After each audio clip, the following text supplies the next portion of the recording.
La santé et la sagesse, c'est quoi? Vous l'avez dit, ça n'est pas un état d'anesthésie.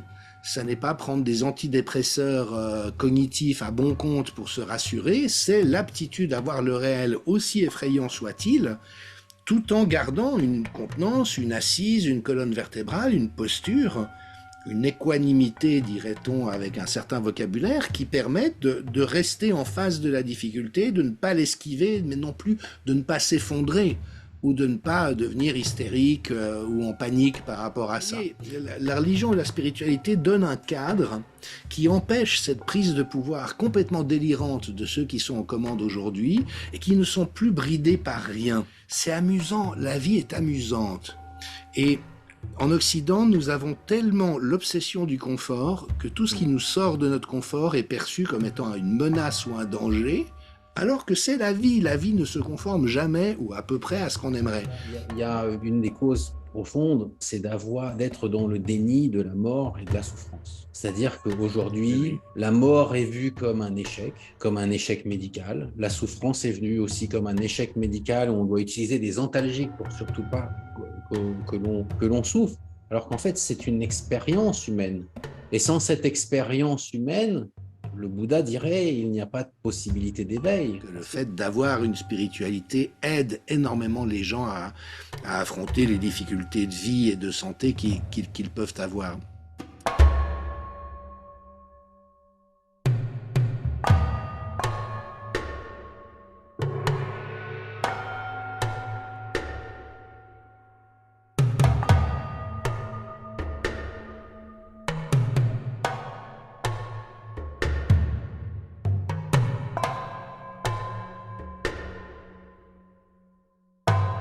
Bonsoir. Bonsoir à toutes et à tous. Merci d'être là pour cette conférence exceptionnelle ce soir avec un invité tout aussi exceptionnel, Jean-Dominique Michel. Bonsoir Jean-Dominique. Bonsoir Eric, bienvenue à toutes les personnes exceptionnelles qui sont avec nous. Étant donné que chaque personne est une exception, ça veut dire qu'on sera une grande tribu de gens exceptionnels. Voilà.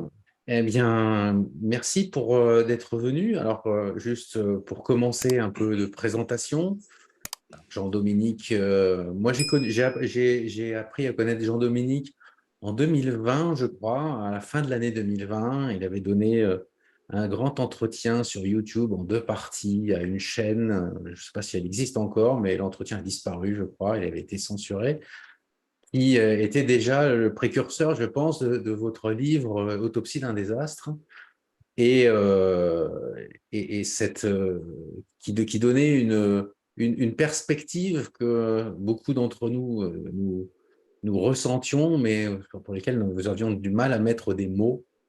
Et surtout, nous nous sentions peut-être parfois, en tout cas moi c'était mon cas, isolés dans nos pressentiments de ce qui était en train de se passer. Et je voudrais vous remercier, Jean-Dominique, parce que ça m'avait fait beaucoup de bien à l'époque de vous entendre. J'avais partagé à beaucoup de gens proches de moi et ça avait aussi permis à ces personnes de comprendre un certain nombre de choses. Voilà. Donc, merci à vous.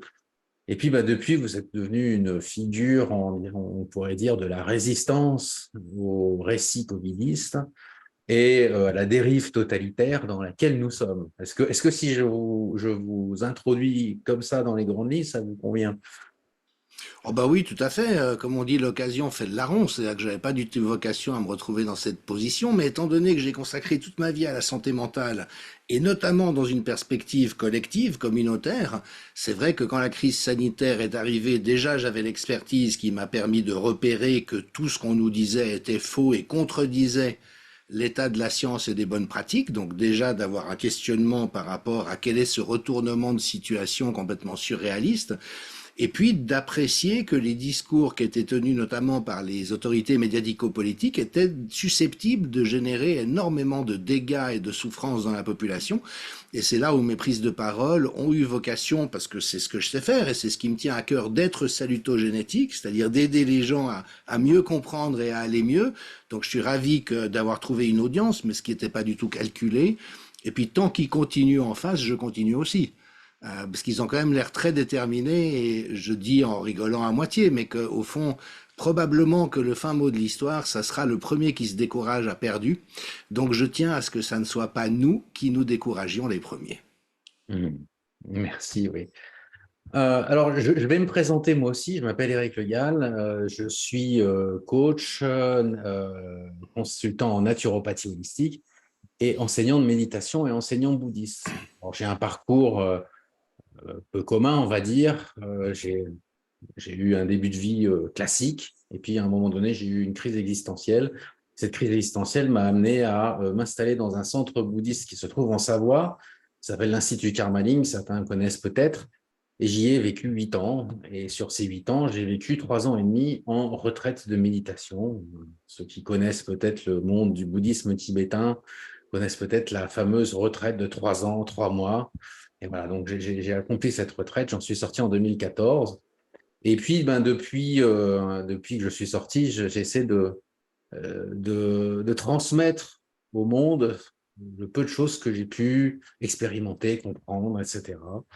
Un peu de sagesse. Au départ, j'étais parti dans le monde de l'entreprise, introduire la méditation en entreprise, la réflexion autour du sens, autour des valeurs, autour de la bienveillance, de management bienveillant, la paix économique aussi à un moment donné. Et puis, à partir de 2020, j'ai été frappé par, au-delà de la pandémie, par la souffrance au travail. Mm. Et me trouvant limité dans mes prérogatives pour pouvoir accompagner les personnes que j'accompagnais, je me suis formé à la naturopathie holistique et cette formation complète en fait mon cursus. En 2022, j'ai créé l'Institut de santé sagesse intégrale qui nous invite ce soir et qui organise cette conférence et dont l'objectif est de retisser le lien entre la santé et la sagesse. C'est un lien qui existait du temps des Grecs, qui existe encore dans les traditions orientales et qui est totalement disparu en Occident, alors qu'il y aurait beaucoup de choses à faire parce que Mm. la santé, le corps, l'esprit, l'âme, le souffle, tout cela est lié dans l'environnement, le rapport que l'on a au monde, le rapport que l'on a à la transcendance, à ce que l'on peut avoir de plus élevé en soi et finalement fait partie en fait de la santé. Au-delà du bien-être, j'aime pas trop le mot bien-être parce qu'il peut y avoir beaucoup de difficultés derrière ce mot-là et beaucoup de récupération. Mm. Mais la santé, en fait, la santé, il y a quelque chose dans le bouddhisme qui est très profond, c'est le principe de santé fondamentale. Voilà. Et donc, de revenir à la santé fondamentale, autant que possible, dissiper les illusions, les souffrances et les passions pour revenir à cette santé-là. Voilà, donc je suis très heureux de pouvoir accueillir Jean-Dominique ce soir pour cette conférence dont le thème est philosophie de la santé et sagesse en temps de crise au pluriel. Parce que finalement, comme dit Louis Fouché, c'est une crise à multiples, on peut la déplier à l'infini et trouver toujours quelque chose de plus profond. Euh, alors, l'idée et le fil rouge ce soir, ce serait d'essayer d'avoir un dialogue et une compréhension plus profonde et peut-être plus spirituelle de cette période qu'on est en train de vivre depuis, c'est flagrant depuis 5 ans, mais en fait c'est là depuis certainement de manière plus insidieuse depuis bien plus longtemps. Et ce dialogue, je voulais l'avoir avec Jean-Dominique et c'est cet échange pour avoir cet échange de vues entre ce que chacun de nous a vécu et a compris de cela. Et pour commencer, alors, mon fil rouge, c'est de reprendre une méthode, qui est la méthode du Bouddha. Donc, son premier enseignement, les 4 nobles réalités, la souffrance, les causes de la souffrance, la possibilité d'aller au-delà de la souffrance et la voie qui y mène. Donc là, on pourrait dire la disharmonie actuelle, les crises actuelles, les causes de ces crises, la possibilité d'un au-delà de ces crises, de transcender, d'arriver à autre chose et de créer un autre monde, d'autres perspectives. Et éventuellement, ce serait la fin de notre conférence, la voie qui pourrait y mener en donnant des pistes éventuelles. Voilà. Donc peut-être pour commencer, Jean-Dominique, moi j'aimerais bien que vous nous parliez de ce que vous avez écrit dans vos 2 derniers livres, Autopsie d'un désastre et La fabrication d'un désastre, pour commencer peut-être par ce diagnostic de la situation dans laquelle on se trouve à l'heure actuelle. Merci Eric, déjà merci de votre invitation. Je me réjouis énormément de discuter avec vous. J'aurais plus envie de vous poser plein de questions étant donné la richesse de votre parcours et ce qui peut susciter aussi d'étonnement. C'est quoi faire une retraite pendant 3 ans et 3 mois? Vous avez été seul dans un cabanon au sommet d'une montagne de Haute-Savoie avec des saucissons et de la tartiflette qui vous était montée une fois par semaine. Enfin, ça pose toutes sortes de questions. Donc j'espère vraiment que vous allez partager avec nous votre propre cheminement. Puis puisque nous sommes à l'enseigne du Bouddha, effectivement, on va faire profil bas. C'est a priori une méthode éprouvée que les siècles ont validée.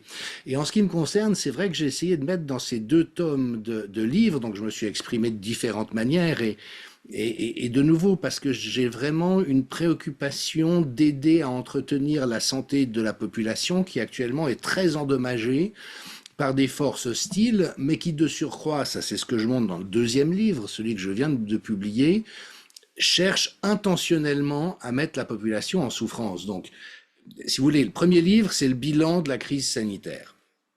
Alors, la plupart des gens ne connaissent pas la santé publique, la plupart des gens ne connaissent pas la gestion des épidémies.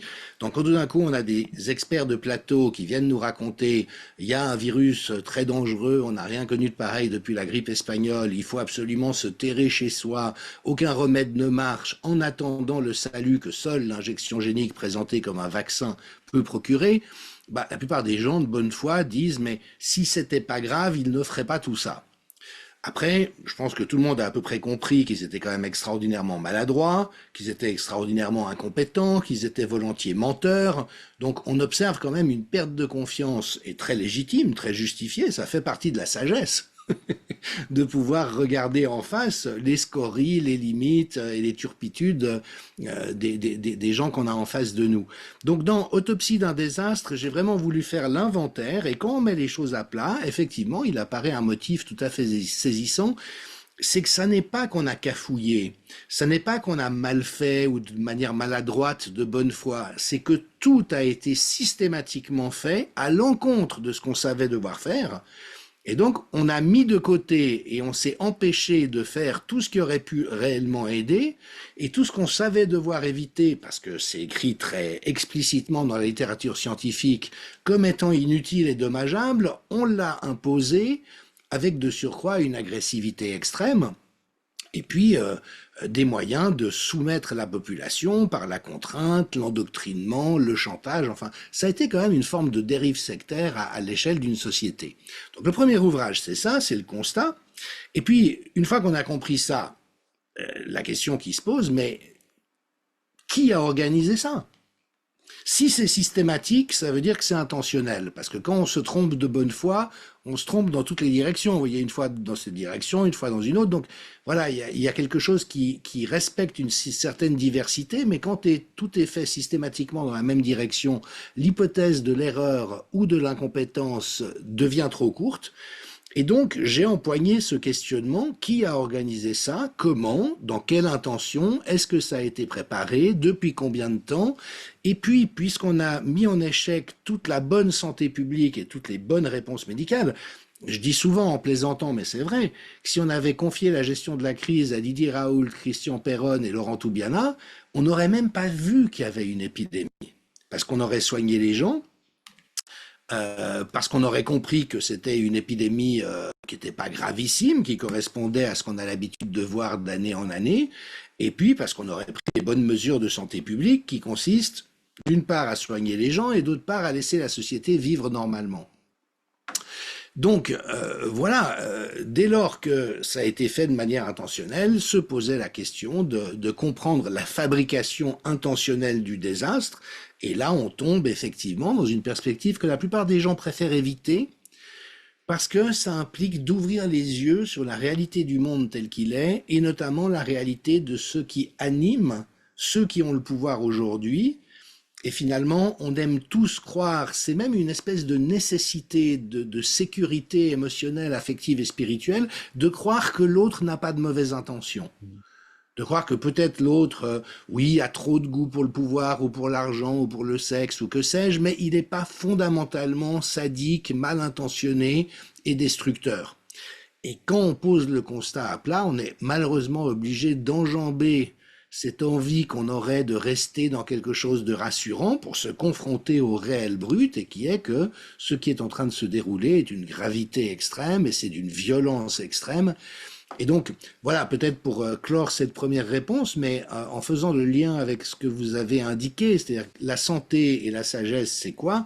Vous l'avez dit, ça n'est pas un état d'anesthésie, ça n'est pas prendre des antidépresseurs cognitifs à bon compte pour se rassurer, c'est l'aptitude à voir le réel, aussi effrayant soit-il, tout en gardant une contenance, une assise, une colonne vertébrale, une posture, une équanimité, dirait-on, avec un certain vocabulaire, qui permettent de rester en face de la difficulté, de ne pas l'esquiver, mais non plus de ne pas s'effondrer ou de ne pas devenir hystérique ou en panique par rapport à ça. Donc voilà, c'est le travail que je continue à faire, et de nouveau, tant qu'ils nous donneront l'opportunité, ou plutôt la nécessité de continuer à agir, eh ben, ma foi, ça fait partie de mes propres valeurs spirituelles et existentielles que de continuer à essayer de faire le travail, voilà, selon les moyens dont je dispose, et bien entendu, mais sans aucune illusion quant au fait que j'aurais ou que nous aurions ensemble le pouvoir de mettre en échec quelque chose d'aussi massif. Mais c'est la stratégie du colibri, ou c'est la logique de la petite part, et je crois que chacun d'entre nous est appelé à faire la sienne. Nous, on est plutôt dans la lumière, parce que c'est vrai qu'on a trouvé une résonance, mais je n'oublie pas que les résistants, c'est pas les quelques figures qui sont en avant, c'est tout le reste.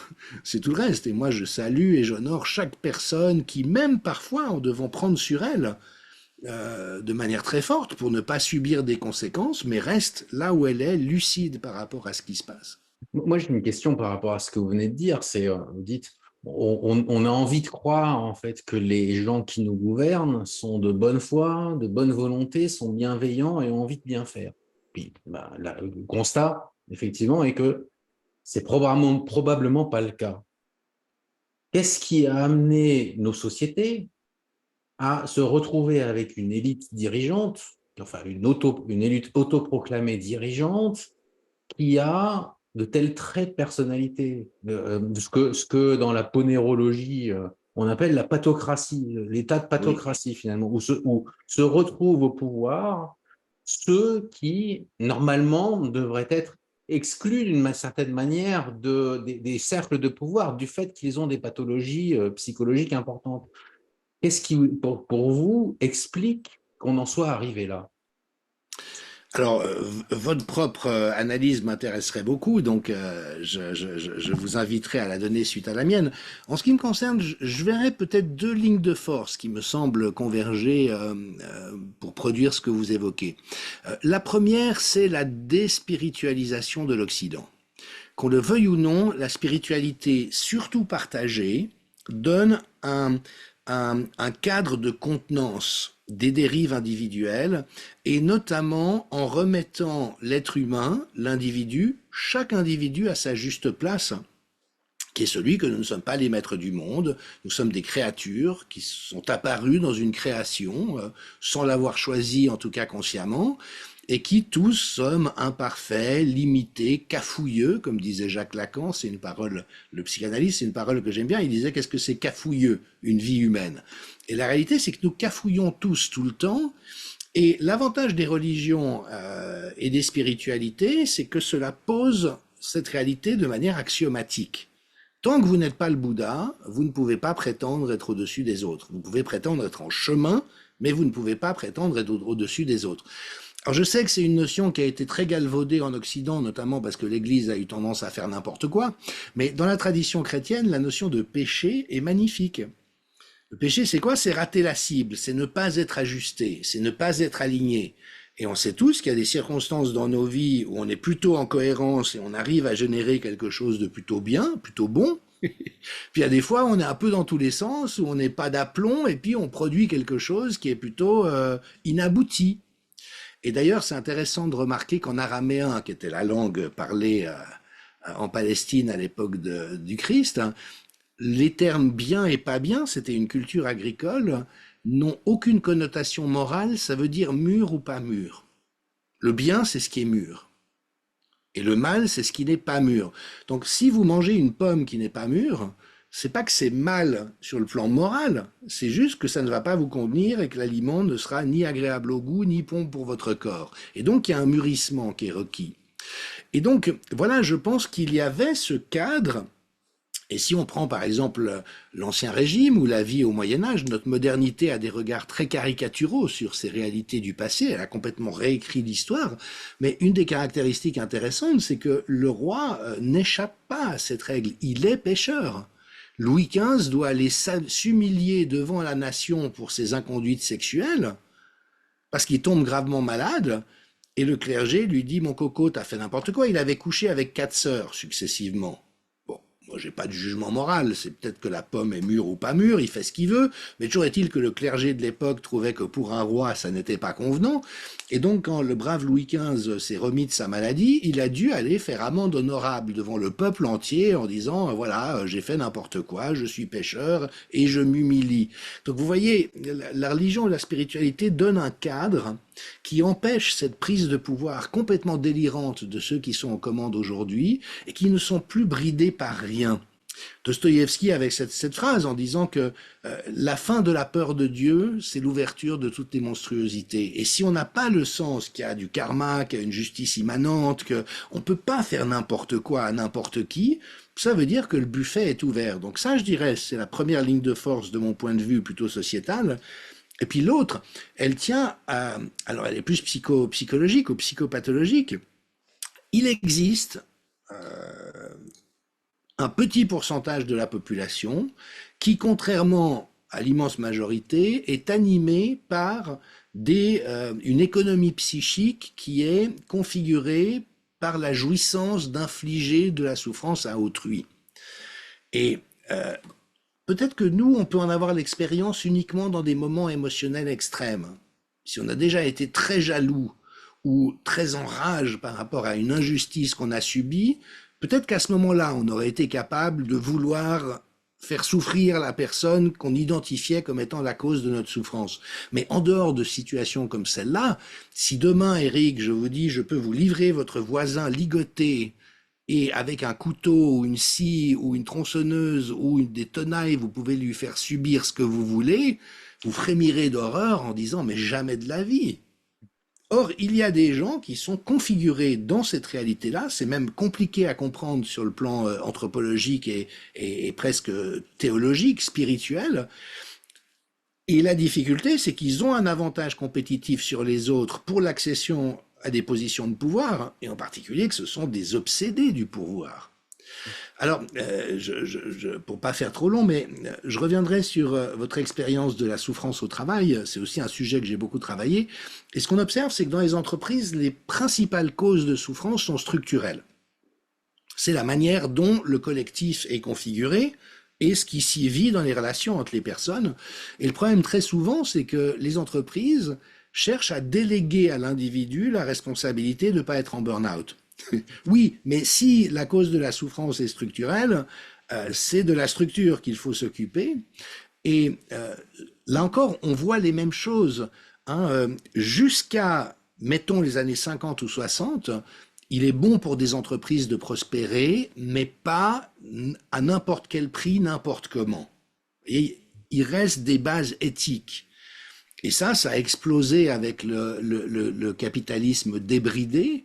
Et aujourd'hui, il n'y a plus de limite à l'appétit de ceux qui nous gouvernent, de pouvoir, d'argent, de richesse, et quels qu'en soient les coûts. Donc, par exemple, et c'est pas une critique personnelle, mais la fortune de Bernard Arnault a doublé depuis le début de la crise Covid.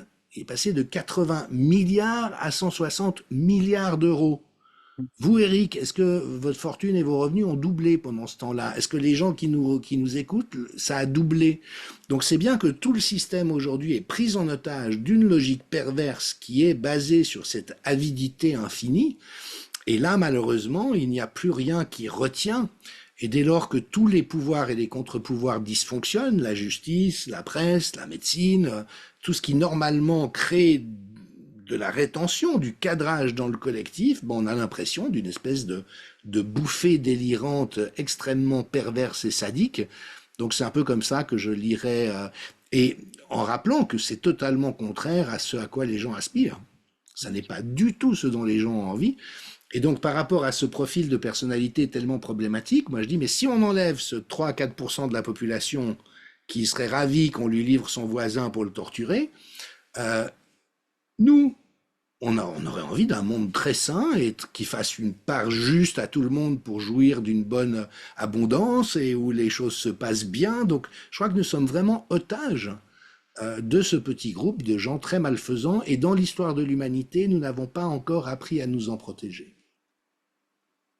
Mais je pense, moi, que la soif de pouvoir est déjà en fait un signe avant-coureur de pathologie en réalité, parce Oui, que aucun d'entre nous n'a réellement envie d'avoir un pouvoir démesuré. À partir du moment où quelqu'un présente une envie de pouvoir, on peut déjà avoir un petit peu des soupçons sur la réalité de sa pathologie. Et quand j'enseignais à l'ESSEC à Paris il y a quelques années, j'avais utilisé pour un de mes cours un slide qui montrait une étude qui avait été faite par une université d'Australie qui montrait donc dans les conseils de direction des 500 plus grandes entreprises américaines, ils avaient fait un ratio pour essayer de voir ceux qui avaient des traits euh, pathologiques mhm, problématiques, de psychopathologie problématique. Et on arrivait à quasiment 20%. Alors que dans la population normale, il y a à peine 1 ou 2% de gens qui présentent ces traits-là.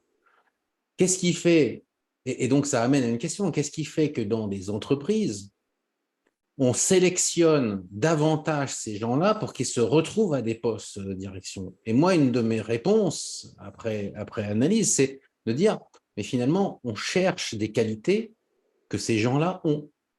Parce que quand on est dans une entreprise, et les 500 plus grandes entreprises, le Fortune 500 américain, ce sont des entreprises qui sont en guerre économique. Quand on fait la guerre économique et qu'on a une vision de la guerre économique, il faut des guerriers. Si on veut faire la guerre, il faut des tueurs. Alors, il ne s'agit pas là de tueurs qu'on va emmener dans les tranchées, qui vont aller égorger la tranchée en face, mais il s'agit de tueurs sociaux en réalité. oui, oui. Il faut une sacrée capacité pour arriver à endurer le fait de mener une guerre économique contre des entreprises, contre des pays, contre, etc., etc. Et ça, c'est un trait, et je pense qu'on est arrivé au terme de cela. En plus, on est dans une société, pour reprendre, moi j'aime beaucoup la pensée d'Ivan Illich, où la société industrielle amène à la concentration des pouvoirs, amène nécessairement à la concentration des moyens techniques et des pouvoirs de contrôle qui vont avec. C'est-à-dire que pour qu'une société industrielle fonctionne telle qu'elle a été conçue, telle qu'on l'a conçue, une société industrielle capitaliste fonctionne, il faut la concentration, il faut le contrôle. Et pour faire marcher cette société, naturellement, après 200 ans de capitalisme débridé, on en arrive à ce stade quasi final où la société est dirigée par des pathocrates, c'est-à-dire des gens qui ont des pathologies lourdes. Mhm. Et en plus, si on ajoute à ça une tendance révolutionnaire, c'est-à-dire qu'on voit aujourd'hui qu'il y a une volonté de cette élite de vouloir recréer un homme nouveau. Alors, d'une manière ou d'une autre, c'est pas de l'eugénisme à l'ancienne, mais on voit le transhumanisme, on Mhm. voit l'idée de la crise écologique qui nous ferait soi-disant tous disparaître. Et donc, on est dans vraiment une volonté de voir la fin du monde partout et une gestion de la crise où, au lieu de dire la crise devrait être le moment, normalement c'est ça, de faire la critique du système. Ici, Mhm. c'est ça, c'est aller voir faire la critique du système, c'est non, c'est toujours plus de moyens pour ceux qui nous dirigent afin qu'ils puissent un jour éventuellement sortir de la crise. Mais il faut comprendre à un moment donné qu'ils bénéficient de la crise, puisque c'est grâce à la crise qu'ils sont là où ils sont. Donc, ils n'ont aucun intérêt à ce qu'on y soit. Après, moi, je suis totalement d'accord avec vous sur la perte de spiritualité. Mhm. Et la perte qui va avec la Révolution française et avec l'émergence de la démocratie moderne, la perte d'une hiérarchie qui existait, qui est la hiérarchie qu'expliquait René Guénon, entre autorité spirituelle d'un côté et pouvoir temporel de l'autre. Le pouvoir temporel, même s'il semblait absolu, comme pouvait l'être Louis XIV, etc., était limité par le fait qu'il ne pouvait pas tout faire parce Oui, oui. qu'il avait une autorité au-dessus de lui qui était l'autorité spirituelle. Et cette autorité spirituelle, il ne pouvait pas faire valoir à son propre compte. Il n'était pas autocrate au point de pouvoir avoir en même temps de cumuler les deux. Or, aujourd'hui, en ayant détruit l'autorité, en ayant détruit cette hiérarchie, cette tripartition finalement qui existe dans beaucoup de sociétés, entre le spirituel, le temporel et le commercial, on va dire, et l'industriel et Mhm. l'industrieux et ceux qui nous nourrissent, etc. Et on voit l'accumulation en fait des intérêts industriels, du politique, sans aucun contre-pouvoir spirituel. Sans aucun moment où on va pouvoir dire, mais attention, il y a des limites, il y a des choses à prendre en compte. Et on arrive à cette société devenue folle. C'est-à-dire que moi, je dis souvent aussi que le développement des réseaux sociaux, le développement de l'Internet tel qu'on le voit, amène à la société non plus de l'égoïsme mais du narcissisme. C'est-à-dire qu'on en arrive à un point où je dirais que c'est pas qu'on veut être meilleur que son prochain, c'est le prochain n'existe plus. Il est exclu en fait je vais m'expliquer dans ce que je veux dire par là, il est quasiment exclu de l'expérience quelque part. On se regarde soi-même et l'autre est exclu. Il suffit de voir, moi je suis toujours frappé quand je marche en ville, de voir les gens qui sont le nez sur leur smartphone, qui vous rentrent dedans parce qu'ils ne vous ont pas vu, mais il n'y a même pas d'excuse derrière, parce qu'en fait, vous n'existez même pas dans leur bulle. Et d'avoir fait ces bulles où on entre dans la société du narcissisme quelque part complet. C'est-à-dire, tout le monde est en train de se regarder lui et de se comparer à l'autre, mais l'autre, en fait, n'a plus d'existence. Or, et je dirais même que le Covid a été l'aboutissement de ça, avec le masque. Le visage de l'autre disparaît carrément. Il n'y a plus qu'à peine les yeux. C'est-à-dire que la relation à l'altérité, et à la possibilité au fait de ressentir que l'autre aussi a des droits, l'autre aussi a une existence. On ne peut pas tout faire parce qu'il faut tenir compte de ce qui nous entoure. Quand on en arrive à cette société où l'autre n'existe plus, eh bien, finalement, on peut tout faire. Et on se retrouve dans la situation où on est, c'est-à-dire que l'autre devient utile, devient simplement utile à un moment donné. On, on l'utilise, euh, on l'utilise comme employé, on l'utilise comme spectateur, on l'utilise comme ami Facebook, on l'utilise. Mais bref, il n'a plus d'existence quelque part. Et ça c'est la dégradation finale d'une société qui ne se considère presque plus comme une société. Il n'y a plus que des conflits d'intérêts, de groupes. Certains sont plus puissants que d'autres, mais où la communauté humaine, au sens large, ou au sens plus limité d'une communauté nationale ou d'une communauté locale, est quelque chose qui est en voie de disparition. Et pourtant, en même temps, et quand même, les gens aspirent à cela plus que jamais. Pouvoir recréer en réalité ce sentiment de communion et de communauté. Mais effectivement, il y a une crise spirituelle qui est extrêmement profonde, c'est-à-dire que on a évacué l'esprit. Il suffit de voir la médecine aujourd'hui. La médecine aujourd'hui a évacué tout ce qui n'est pas matériel et biologique. Et encore, on pourrait même considérer qu'ils évacuent même tout un tas de choses qui sont aussi du biologique, mais qu'ils ne veulent pas prendre en compte. Et l'interdépendance de toute chose est quelque chose qui est complètement perdu. Voilà, je ne sais pas ce que vous en pensez, mais Que je trouve très pessimiste. Je trouve très très très pessimiste. Alors moi je suis contrarien, c'est-à-dire que j'aime bien prendre le contre-pied des choses et je le fais même vis-à-vis de moi-même. Je prends mon propre contre-pied quand je n'ai personne pour le faire et je vois bien sûr ce que vous indiquez, mais je crois qu'il ne faut pas noircir le trait et que l'avantage de notre espèce c'est qu'elle est très zébrée. C'est-à-dire que des réalités antagonistes coexistent. Et puis, je resitue évidemment ce que vous décrivez, qu'on peut peut observer, hein, les gens qui sont complètement hypnotisés par leur écran au point de ne plus tenir compte des autres, c'est une expérience qu'on fait tous, donc je crois que vous mettez le doigt sur quelque chose de réel. Mais moi, je le resitue dans la perspective d'un changement d'époque dans lequel on est, et qui est précisément un moment, une période au cours de laquelle les scories d'une société deviennent caricaturales à l'extrême. Et j'ai l'impression que, alors déjà, la critique du capitalisme, je suis plus tempéré que vous. Pour la raison suivante, c'est que le système qui existe aujourd'hui n'a plus rien à voir avec le capitalisme. Il se présente encore comme du capitalisme, il se prétend être capitaliste, mais en réalité, c'est un capitalisme de connivence, géré par des cartels qui en fait sont plutôt dans Mafieux. enfin, c'est ce que Bernie Sanders, vous savez, cet homme politique assez de gauche aux États-Unis dit. Il dit actuellement c'est capitalisme pour les pauvres et socialisme pour les riches. C'est-à-dire que ceux qui ont le pouvoir jouissent de tous les avantages d'une société communiste avec des monopoles, des systèmes réservés, des prébendes, etc. Donc pour moi le problème, ça n'est pas tellement la libre compétition, parce que, vous voyez, moi je suis entrepreneur comme vous. Je vis actuellement du fruit de mon travail et des propositions que je fais.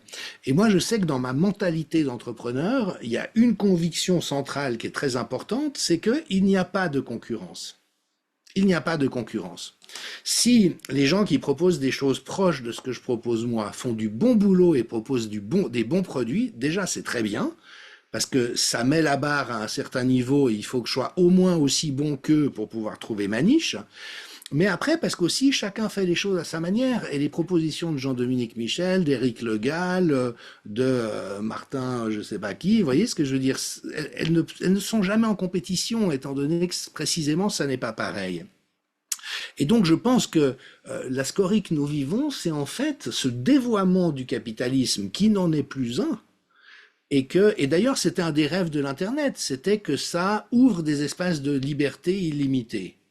Et ça, on peut voir, hein, tous les futurologues dans les années 80 disaient, vous allez voir, Internet, etc., quand on commençait à pressentir Internet.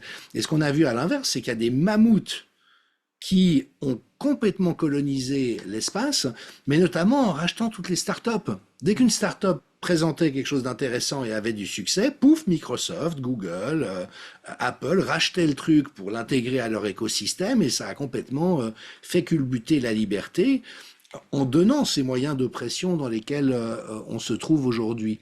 Donc, je pense que c'est un moment où le système entre en tension extrême, mais vous preniez l'exemple de la médecine, moi qui surveille ce champ depuis longtemps, avant la crise Covid, la médecine avait fait des avancées énormes, énormes, dans la direction de la médecine du sens, la médecine de la relation, l'intégration des pratiques traditionnelles de santé. Dans les services d'oncologie, on avait de la méditation, de la pleine conscience, des huiles essentielles, de l'acupuncture, de l'homéopathie. Pourquoi? Parce que les soignants savent que ça fait du bien aux gens. Donc, on était en train d'avancer très vite dans cette direction. Et pour moi, la crise Covid et ce qu'on est en train de vivre, c'est un coup d'arrêt de ceux qui se rendent compte qu'ils sont en train de perdre de pouvoir Mhm. et qui donc cherchent à tout verrouiller, mais a priori d'une manière qui est vouée à l'échec.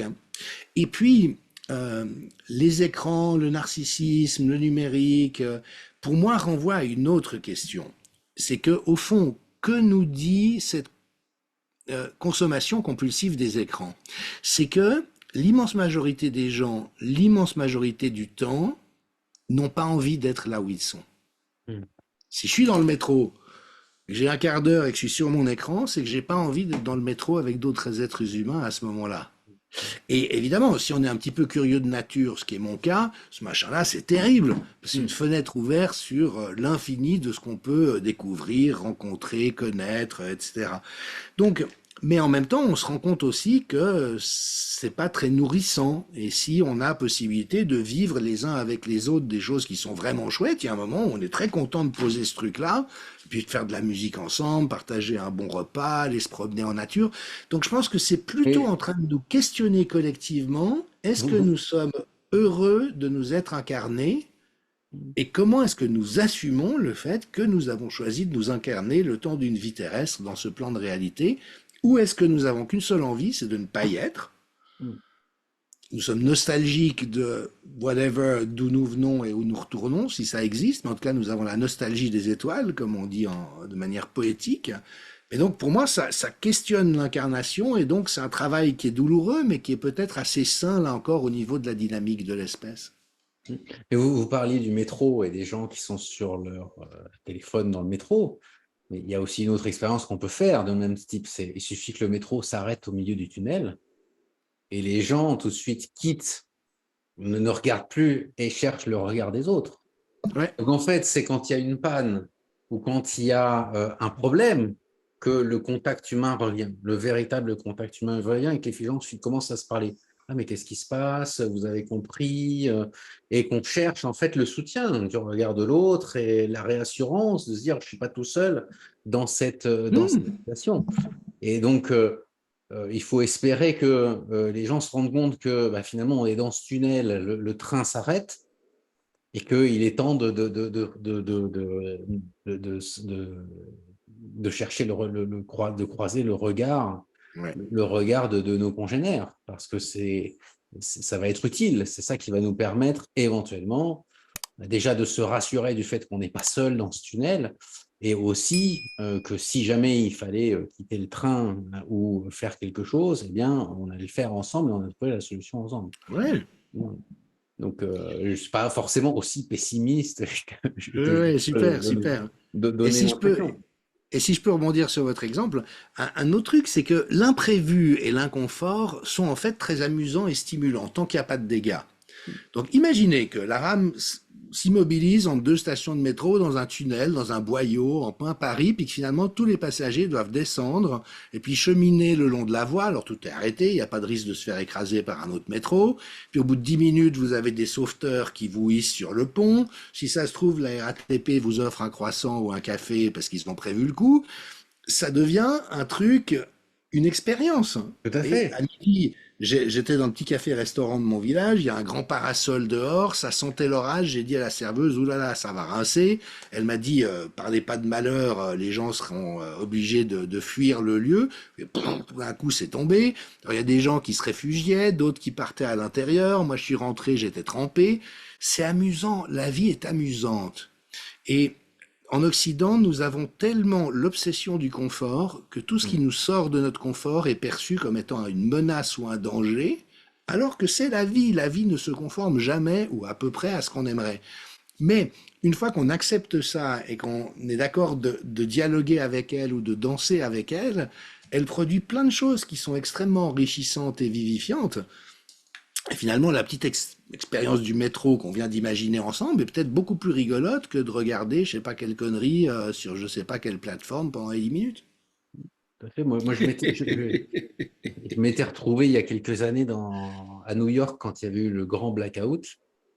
Et je me suis retrouvé bloqué à l'aéroport, à dormir dans les couloirs pendant 48 heures quasiment. Et donc, c'était amusant parce qu'on s'est retrouvé entre Français. C'était plus rassurant d'être entre Français. On trouve tout de suite l'atavisme de se retrouver entre gens qui se Ouais, ressemblent. ouais. Et c'était extrêmement inconfortable parce qu'il n'y avait pas d'eau, il n'y avait pas on pouvait même pas aller aux toilettes parce que tout était électrique et donc on n'y voyait rien et donc tout était compliqué. Mais le souvenir, effectivement, qu'on en a gardé quand on s'est quitté et qu'on est arrivé à Charles de Gaulle, à l'aéroport à Paris, c'est se dire, bah, finalement, c'est une aventure. Et Ouais. le voyage à New York aurait été banal si on n'avait pas vécu ça. Euh, mais tout à fait. Après, moi je pense qu'effectivement, il y a une des causes profondes aussi de notre civilisation occidentale, c'est d'être dans le déni de la mort et de la souffrance. C'est-à-dire Oui, qu'aujourd'hui, oui. la mort est vue comme un échec médical. La souffrance est venue aussi comme un échec médical où on doit utiliser des antalgiques pour surtout pas que l'on souffre. Alors qu'en fait, c'est une expérience humaine. Et sans cette expérience humaine, le Bouddha dirait il n'y a pas de possibilité d'éveil. Parce que tant que tout va bien, tant que on a une belle femme, qu'elle ne nous quitte pas, qu'elle ne nous trompe pas, qu'on planifie d'acheter sa future piscine et qu'on roule en Ferrari, pourquoi s'intéresser à la spiritualité? Pourquoi aller chercher autre chose? Tout va bien. Mais c'est quand à un moment donné, il y a un grain de sable qui vient détruire tout cela, qui vient nous montrer qu'en fait, rien de tout cela est cause de bonheur, est cause de réel épanouissement, qu'on peut commencer à cheminer vers autre chose de plus profond, de chercher autre chose. Et c'est tout l'enseignement du Bouddha, c'est quand le Bouddha sort de son palais doré, où on a surtout voulu qu'il ne soit confronté à rien et qu'il n'ait que des plaisirs. Il est confronté à quoi? Il est confronté à un malade, à un vieillard et à un mort. Et ça, il se dit, mais en fait, c'est ça la vie. Et c'est là qu'il commence sa vraie vie de sa quête spirituelle qui va le mener à l'éveil. Et d'avoir, et si on évacue cela de nos vies, c'est-à-dire qu'aujourd'hui, on meurt, on cache les morts, même voilà, la mise en bière même est devenue totalement aseptisée. On cache les malades, on cache les handicapés, on cache les vieux, on les met dans des EHPAD. Et donc, on a cette illusion de penser que quand on aura évacué tous ces problèmes-là, on sera beaucoup plus heureux. Mais c'est tout le contraire. En réalité, on crée de la dépression à grande échelle. Oui, Et oui, en oui. plus, ça génère là où nous en sommes, c'est-à-dire que quand on a évacué la mort et qu'on est totalement dans ce déni-là, un pathocrate qui viendrait vous dire, attention, vous pouvez mourir. Ah, mince. Là, tout de suite, voilà, ah bah oui, bah faites quelque chose pour que surtout on ne meure pas. Et donc, il a un pouvoir immense, parce qu'il sait très bien qu'en appuyant sur ce bouton-là, il obtiendra telle réponse. Et, et donc, moi, j'avais écrit un article début 2021 qui disait, et si le vrai virus n'était pas celui qu'on croyait, et je dis, le vrai virus, en fait, de nos sociétés, de ce qu'on est en train de vivre, c'est le déni de la mort, le déni de la souffrance, mais surtout le déni de la mort. Et c'est le fait, et je disais, si jamais on avait eu une société de stoïciens, qui ont le memento mori, souviens-toi de la mort, écrit sur partout où ils vont et qui se souviennent chaque jour, en fait, de notre mortalité. Aucune manipulation n'aurait été possible. Parce qu'on serait revenu, en fait, à la compréhension que la mort fait partie de la vie. Ce n'est pas l'opposé de la vie, ça fait partie de la vie. C'est l'opposé de la naissance, c'est différent. Mais c'est pas c'est la fin d'un cycle, mais qui génère autre chose derrière. Et l'absence de spiritualité génère le fait qu'il n'y a pas d'espoir. La mort devient un anéantissement. Quand je meurs, qu'est-ce qu'il y a? S'il n'y a plus de religion, s'il n'y a plus de paradis, s'il n'y a plus d'éveil, s'il y a plus, quelle que soit la manière dont on appelle l'après-mort, finalement. C'est la même chose, mais montrée de manière différente, j'aurais tendance à penser. Mais qu'est-ce qui reste? La peur de, mais qu'est-ce que je vais devenir si je meurs? Oh mon Dieu! Il n'y a même plus le oh mon Dieu, souvent. Mais et c'est cela qui est peut-être le fond, un des fonds extrêmement profonds du problème dans lequel nous sommes. Et est-ce que la médecine et les pratiques de santé aujourd'hui ne sont pas la résultante de cette évacuation de la mort et de la souffrance, où on demande aux médecins de remplacer le prêtre, quelque part, de remplacer le confesseur, de remplacer celui qui va, le maître spirituel aussi. C'est donnez-moi mon cachet pour que j'aille mieux. Et alors que, et c'est là que c'est intéressant, parce que quand on est quand on a fréquenté un peu pendant ces années plutôt les milieux qui ont été sceptiques, voire résistants, on s'aperçoit en fait que le point commun de toutes ces personnes-là, c'est qu'elles ont une spiritualité. Je pense, en tout cas, j'ai l'impression, moi, personnellement. C'est une spiritualité qui peut être très humaniste et qui n'a pas forcément grand-chose de théiste, mais c'est une spiritualité quand même. C'est un rapport au monde qui est au-delà de l'enfermement dans son petit ego et dans son petit problème et dans la peur que l'on peut avoir de la fin de son propre existence. Alors, on a vu un peu des causes possibles. Est-ce que la possibilité d'un au-delà. Et quel serait l'idéal finalement d'une société, d'une philosophie de la santé, en commençant par ça, le début de notre titre, philosophie de la santé, qui transcende, qui met de côté ce qu'on est en train de vivre et qui cherche un cheminement vers quelque chose qui irait vers l'harmonie. Comment vous voyez les choses? Eh bien, je crois que ça nous amène. Alors évidemment, je suis partial et déformé par mes choix de vie et ma formation. Toute formation déforme, mais je crois que ça nous ramène au cœur d'une anthropologie. C'est-à-dire que ce que les traditions spirituelles ou non ont cherché à faire, c'était au fond de définir une science de l'homme, une science de l'être humain. C'est quoi un être humain? Alors en anthropologie, on dispose de cette démarche comparative, c'est-à-dire comme on regarde comment c'est à travers l'espace et le temps, eh bien on voit qu'il y a des choses qui sont invariantes, on les retrouve partout, et puis il y a des choses qui, au contraire, dépendent de certaines époques, de certains moments, de certaines manières de voir les choses, et donc chaque culture, j'ai envie de dire, doit être suffisamment proche de ce que nous sommes en tant qu'être humain pour être viable, mais avec une dose de créativité qui nous fait créer toutes sortes d'univers de sens. Évidemment, chaque culture est persuadée que sa manière de voir le monde est juste, mais après, il y en a tellement, elles sont tellement diverses que ce dont on s'aperçoit, c'est que la caractéristique principale de notre espèce, c'est de créer du sens. Et au fond, c'est intéressant sur le plan existentiel, parce que, et ça rejoint vos réflexions sur la finitude, euh, au fond, le cœur de l'existence humaine, c'est que le sens n'est pas donné. On n'arrive pas dans cette vie, on ne grandit pas dans cette vie avec un sens qui est clair. Il y a un mystère. Et un mystère qui est probablement inépuisable. Il y a plein de gens qui disent, moi, j'ai tout compris et je vais vous expliquer. En général, il faut partir en courant quand on rencontre des gens qui sont comme ça, parce que, à de rares exceptions près, peut-être historiquement, en général, c'est faux, et ils cherchent simplement à vous imposer leur vision du monde. Et d'ailleurs, un ami de la tribu amérindienne des Lakota me disait que Wakan, qui dans leur langue veut dire sacré, en fait, le sens premier, c'est mystérieux. Le sacré, c'est ce qui est mystérieux. Alors, on pourrait effectivement réfléchir au terme de spiritualité que vous avez employé à plusieurs reprises. C'est quoi la spiritualité? Il y a beaucoup de définitions possibles.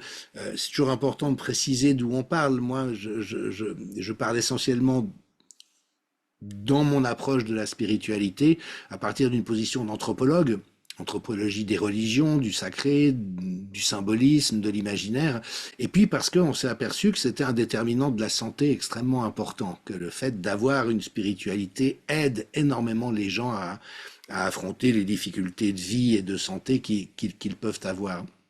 Mais donc, le sens n'est pas donné, et donc chaque culture, chaque groupe humain et chaque individu cherche à construire du sens. Et c'est peut-être ça le côté tellement aride ou désespéré de l'Occident, c'est qu'avec notre hyper-matérialisme, on est la seule culture au monde à jamais avoir prétendu tout réduire au matériel. Dans toutes les autres cultures, il y a toujours un monde invisible, mais où toutes sortes de choses se produisent et qui interagissent avec le monde matériel qu'on peut observer autour de nous. Et donc, j'ai envie de dire que ce côté aride, c'est précisément le renoncement à empoigner le mystère. Et on voit des gens qui sont comme ça, ils se posent pas de questions. Ils veulent pas se poser de questions parce que c'est trop angoissant. Il y a la perspective angoissante de la finitude que vous avez nommée. Donc au fond, ils passent toute leur vie à ne surtout pas vouloir. Et puis souvent avec des rationalisations qui au demeurant sont pas fausses. C'est le fait de dire à quoi bon me triturer les méninges, de toute manière on n'aura jamais la réponse. Oui, mais c'est pas parce on n'aura jamais la réponse ultime que ça ne vaut pas la peine de cheminer. Au contraire.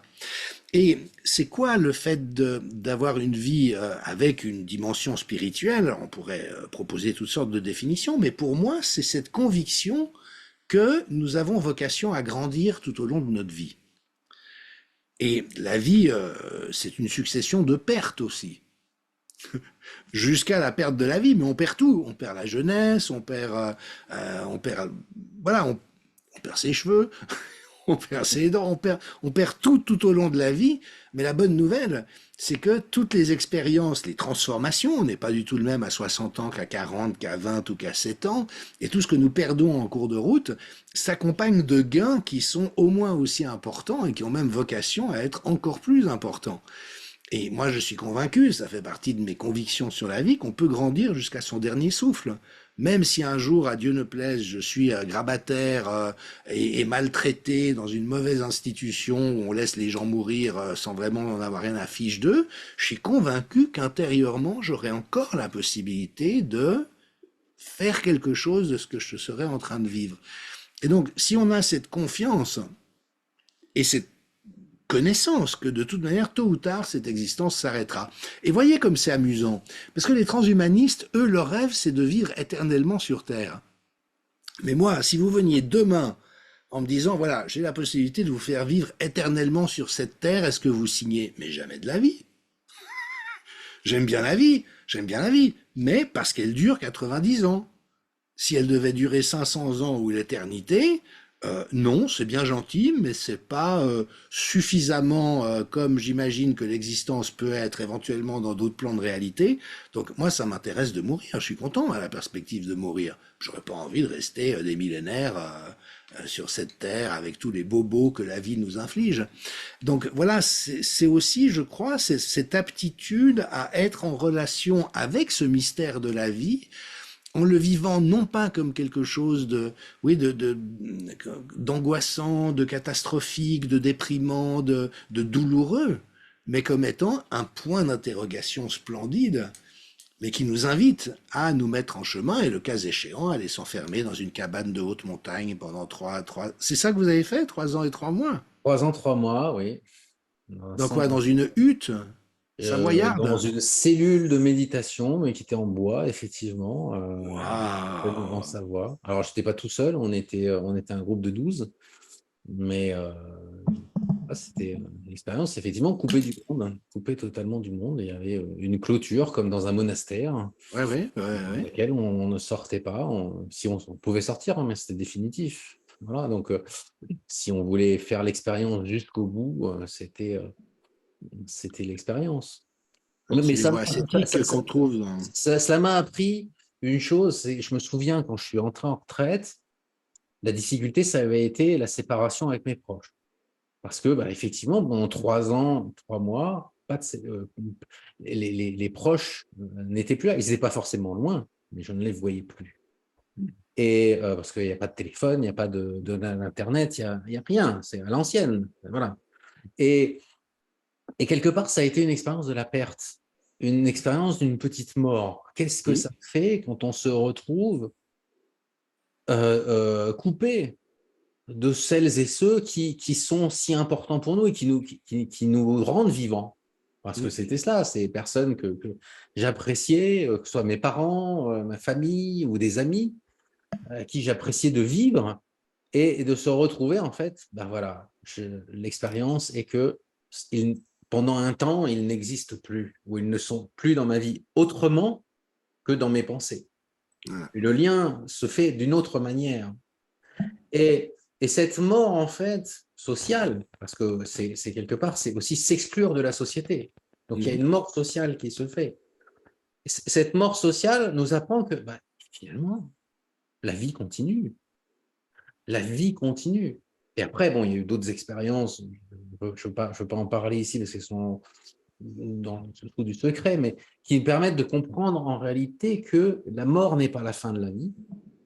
Et ça, c'est une ouverture extraordinaire. Et comme vous disiez, moi, pareil, si le patron de Google venait me dire demain, je vous promets l'existence éternelle, je dirais ben, non merci.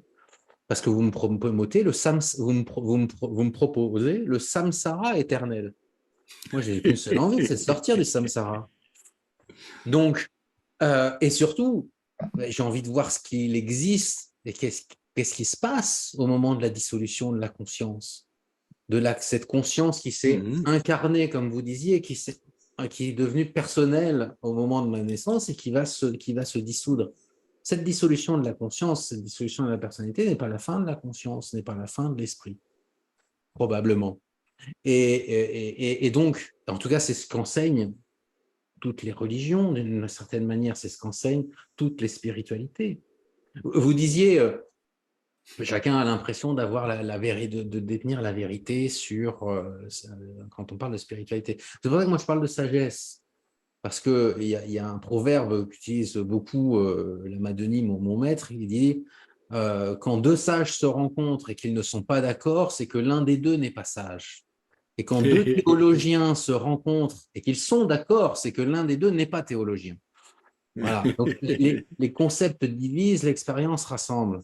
C'est-à-dire qu'au-delà de la matrice socioculturelle dans laquelle une spiritualité ou une religion se révèle à l'homme et se développe pour l'humanité, il y a un fond commun qui est une expérience, qui a quelque chose, une expérience humaine qui est Oui. universelle. Et donc, au-delà de ces différences, il y a quelque chose qui est profond et qui est universel et qu'on retrouve partout. Il suffit juste de voir que les différences d'interprétation ne sont pas en fait des différences de fond de l'expérience dont il s'agit. Et donc, ça, c'est quelque chose, c'est important. Effectivement, moi je pense qu'il faut un retour, autant que possible, du spirituel et de la sagesse et du cheminement vers la sagesse, donc de la philosophie qui manque cruellement aujourd'hui. Il faut revenir à la réalité de ce que nous sommes. Nous sommes des êtres mortels, mais cette mortalité n'est pas morbide. Cette mortalité, c'est notre condition et c'est aussi la possibilité à un moment donné de cheminer, comme vous le dites. Effectivement, le sens de la vie, c'est ce cheminement. Le but n'a pas d'importance, c'est le chemin qui est beau. Voilà, c'est ce que disait Shoyam Trungpa. Il n'y a pas de but, il n'y a qu'un chemin. D'ailleurs, souvent dans un monastère, c'est plus souvent le cas dans le zen, le monastère zen, un disciple qui poserait un peu trop de questions sur l'éveil se prendrait certainement un bon coup de bâton sur l'épaule. Parce que le problème, c'est pas l'éveil, le problème, c'est le chemin. Et c'est ici et maintenant qu'il faut pratiquer zazen. Et c'est ça qui est important. Et donc revenir, et vous disiez tout à l'heure, cette sagesse de comprendre la mort, c'est pas non plus la morbidité, c'est au contraire vivre pleinement sa vie. Parce qu'on comprend en fait qu'à un moment donné, on va la perdre. La précieuse existence humaine et la mortalité sont des choses qui sont importantes de comprendre. On le voit particulièrement quand des personnes on leur annonce une maladie incurable et on leur dit vous êtes condamné à court ou moyen terme. Il vous reste 1 an, il vous reste 3 mois, etc. Dans 90% des cas, pour ces gens-là, c'est une révolution dans leur vie. Et il y a une intensité de vie dans ces dernières années qui est phénoménale et qui est extraordinaire parce qu'ils veulent profiter un maximum. Alors, on s'en arrive à se demander pourquoi ils ne l'ont pas fait avant, parce qu'en réalité, nul ne sait si on ne va pas mourir demain. Et donc, on devrait tous se considérer presque comme des condamnés. Mais dans le bon sens du terme, c'est-à-dire de se dire, profitons de l'instant présent, profitons du temps qui nous reste, parce que il y a une intensité de la vie qui va être là. Et moi j'aimerais, s'il y a quelque chose que j'aimerais partager auprès des gens avec qui je travaille, etc., c'est de dire, mais regagner l'espérance du fait que c'est formidable. C'est l'intensité qui est là, qui parle. Comprenez que la mort n'est pas l'opposé de la vie, mais c'est plutôt la fin d'un cycle qui a commencé avec votre naissance, mais qu'il y a plein d'autres possibilités et que bien mourir, c'est bien vivre. Et c'est vivre comment? C'est vivre dans le présent. Parce qu'il n'y a pas d'autres plans. En réalité, tous les autres plans sont des plans de souffrance. Pour en finir, peut-être pour passer à la suite, en termes de chemin, donc là, dit, oui, ce qui serait intéressant, c'est de retrouver une forme de spiritualité et de sagesse. Est-ce que vous avez réfléchi, vous, Jean-Dominique, à des choses concrètes qu'on pourrait, chacun peut commencer à mettre en œuvre pour se sortir de ce marigot?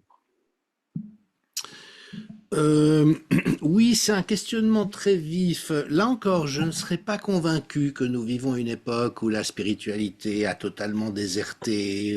Je ne crois pas.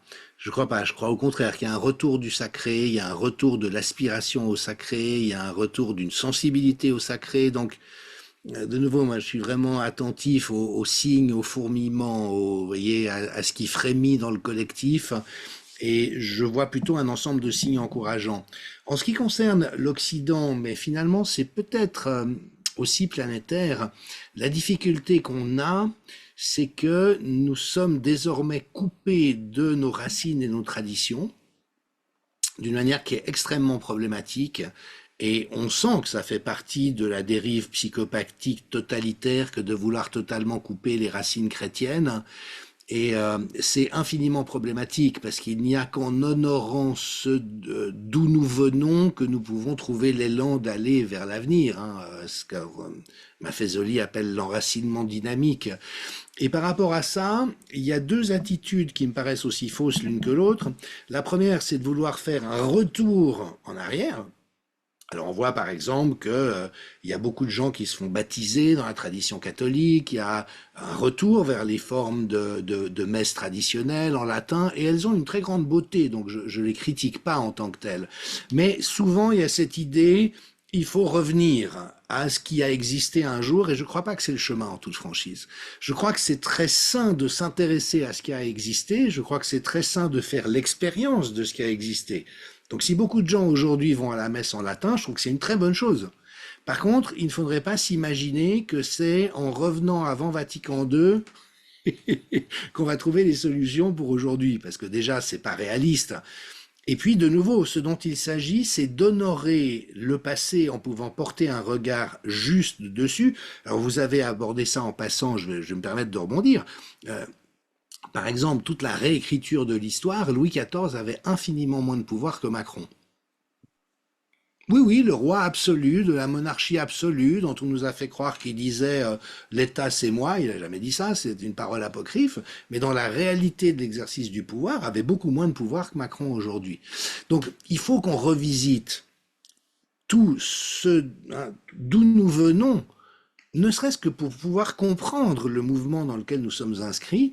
Et puis après, il y a l'enjeu de faire vivre des formes qui font sens aujourd'hui. Et là, on est très mal pris en Occident parce que, et au fond, c'est très amusant parce que vous savez que le Dalai Lama, souvent à des Occidentaux qui cherchaient à pratiquer la voie bouddhique, bouddhiste, leur disait, mais vous avez tout chez vous, pourquoi vous venez chez nous, intéressez-vous au christianisme et tirez profit de votre propre tradition. Et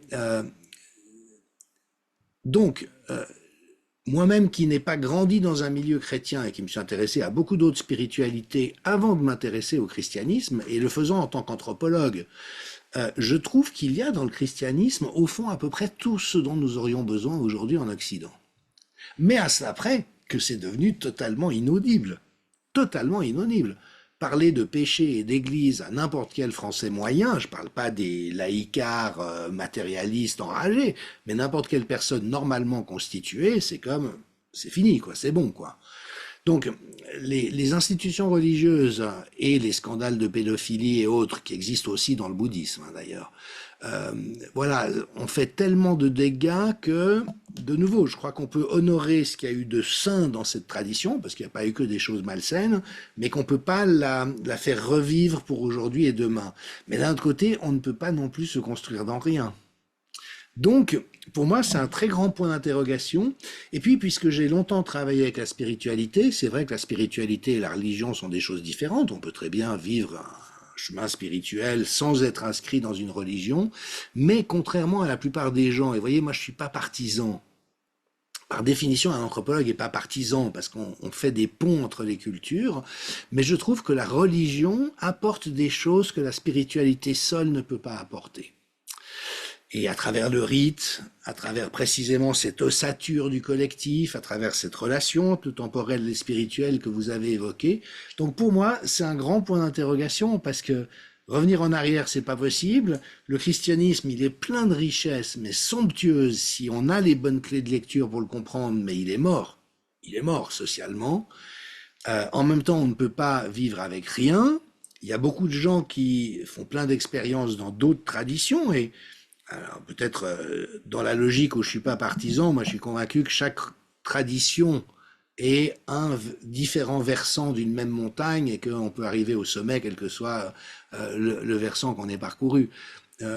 Donc peut-être que c'est ça, peut-être c'est au fond arriver à cette forme de spiritualité qui subsume les différentes traditions sans les disqualifier et au fond, alors peut-être que je terminerai avec ça, si je suis désolé, je suis bavard, mais ça me passionne tellement. Vous savez, j'ai beaucoup travaillé avec une des équipes de recherche en neurosciences aux États-Unis qui a produit les recherches les plus avancées sur l'effet des pratiques psychospirituelles sur le cerveau. Et eux, ce qu'ils ont vraiment mis en avant, c'est que le cœur vivant des religions, ce sont les valeurs essentielles, les valeurs fondamentales. Il y a notamment un exercice tout bête, ça va vous plaire, il y a un bol tibétain où, et ils ont fait ça, mon ami et collègue Mark Wallman, dans une rencontre interreligieuse. Donc il y avait des bouddhistes, des hindouistes, des chrétiens de différentes obédiences, des juifs orthodoxes et libéraux, des musulmans, des athées, des agnostiques. Et l'exercice, c'est tout simple, sonnez le son du bol, puis vous dites aux gens, vous vous tournez vers votre intuition, et demandez-lui de vous apporter une valeur personnelle fondamentale particulièrement importante pour vous ici et maintenant. Puis en faisant attention de ne pas mentaliser, hein, vraiment d'écouter du silence intérieur pour que ce soit les parties créatives du cerveau qui s'activent. Puis donc, ça change à chaque moment où on le fait, mais enfin, les valeurs fondamentales, c'est l'amour, le respect, la tolérance, la bonté, la bienveillance, la gentillesse, la compréhension, l'écoute, le respect, enfin bon. Et donc, Mark Wallman a fait cette expérience avec l'entier de la salle, puis après, il a fait circuler le micro en disant quelle valeur est venue à votre esprit. Ça a duré un certain temps, puis après, il a dit aux gens, mais est-ce que, à partir de ce que les gens ont partagé, vous pouvez savoir de quelle religion ils étaient? Voyez. Et là, on se rejoint tous. Et c'est là où je parle aussi d'anthropologie. C'est que ces valeurs fondamentales, alors c'est amusant, dans les sciences du management, on considère que c'est ce sans quoi la vie ne vaudrait pas la peine d'être vécue. Si vous retirez tout ce que je viens de dire de la vie, si nous ne faisions pas l'expérience de la bonté, du respect, de la bienveillance, de la compassion, de la tolérance, de la fraternité, de la famille, si tout ça n'existait pas, la vie ne vaudrait pas la peine d'être vécue parce qu'elle est dure et il y a cette charge de souffrance qui est la première vérité du Bouddha. Donc c'est dans les valeurs fondamentales et la manière de les faire vivre qu'il y a quelque chose qui finalement réunit les religions mais permet aussi de ne plus dépendre d'aucune dénomination en particulier tout en honorant ce que chacune peut apporter de particulier et qui peut répondre aux besoins d'une personne à un moment donné. Si vous-même vous avez choisi ce courant plutôt que d'aller dans un monastère bénédictin, c'est que ça vous a parlé à ce moment-là et ça vous a apporté quelque chose qui, en fonction de qui vous étiez à ce moment-là, correspondait probablement au mieux à votre recherche. Tout à fait. Mon cheminement était, c'est pas un cheminement vers une sorte d'exotisme culturel. Je ne sais pas comment le dire, mais en fait, ce que je cherchais, c'était vraiment l'essence des choses.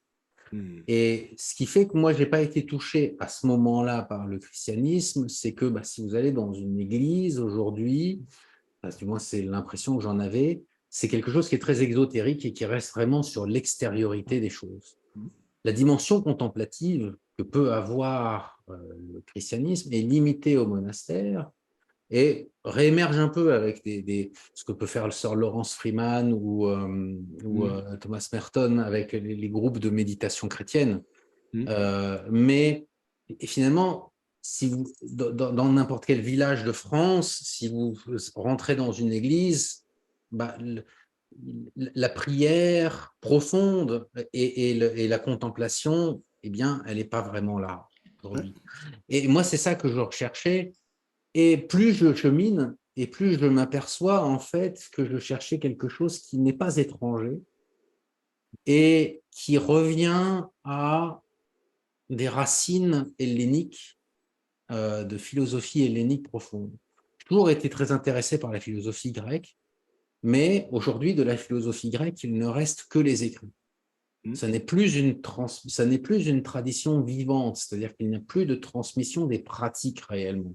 Il reste les écrits, souvent même rapportés et réécrits au fur et à mesure de l'histoire. Et ce que j'ai trouvé dans le dharma du Bouddha, c'est une philosophie qui est très proche à bien des égards Mm. et qui, elle, est restée vivante.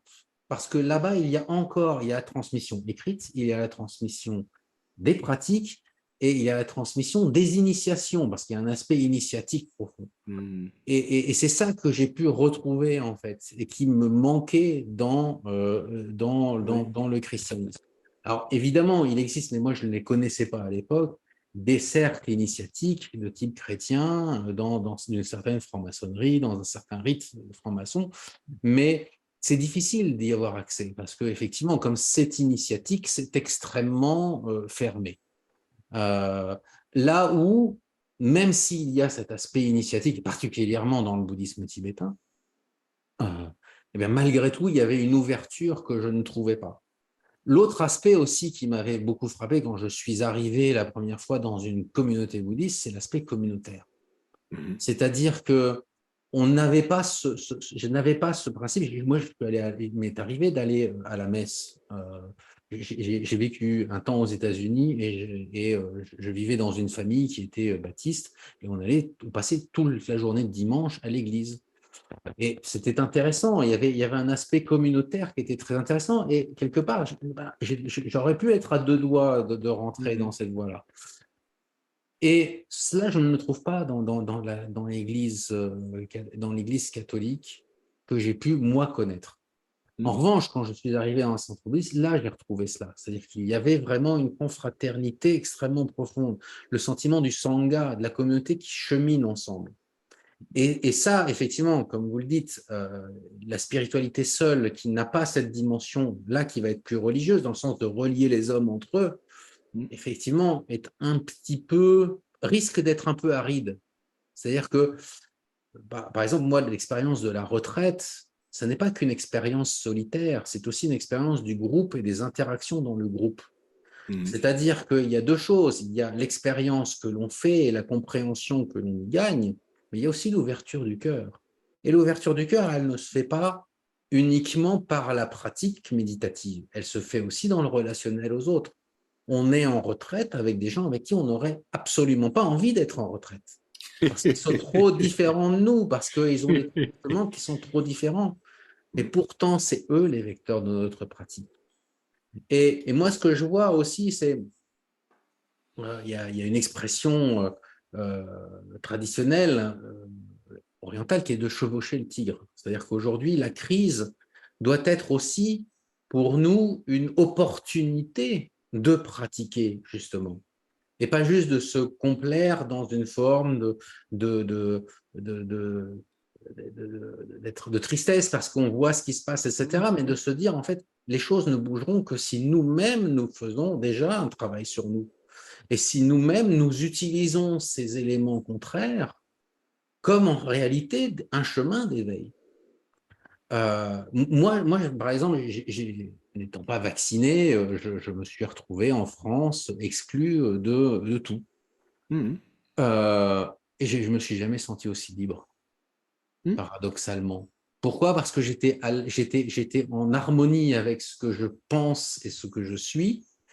Et en réalité, j'ai trouvé j'ai trouvé aussi une richesse humaine de gens qui étaient dans la même situation que moi.